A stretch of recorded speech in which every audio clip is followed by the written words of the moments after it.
Сәлем достар, біздің YouTube каналымызға қош келдіңіздер. Біз бүгін біздің TikTok'ымызда да осындай ойын бар. Жүректі кім бірінші мәреге жетеді деген ойын. Жүрекке тез жет. Я, жүректі жылтырат. Ол үшін бізге осы кубик керек болады.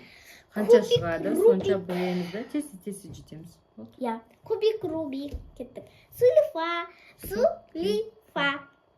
Бірінші мен. Төртеу. Біреу бояймыз. Біреу бояймыз. Екеу бояймыз.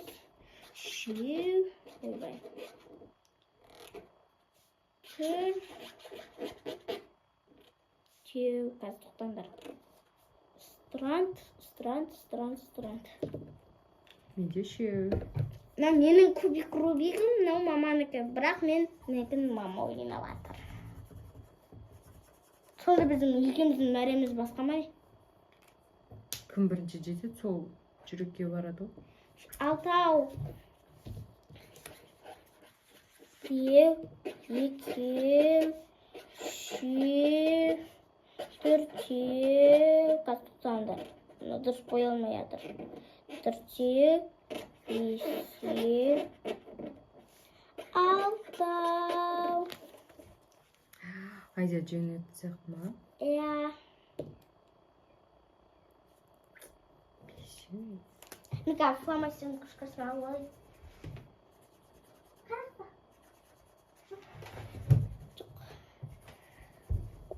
Лақтыр. Мә дәл үшеу шықты. Маған біреу шығу керек. Жоқ, болды. Үшеу де болды. Достар, Айза жеңіп кетті. Мен сызып берем. Я. Вау, күшті қылып берді мама. Лайк, комментарий жазыңдар. Бізге осындай тағы қандай видео түсірейік. Пока-пока. Тіркел, лайк бас, комментарий жаз.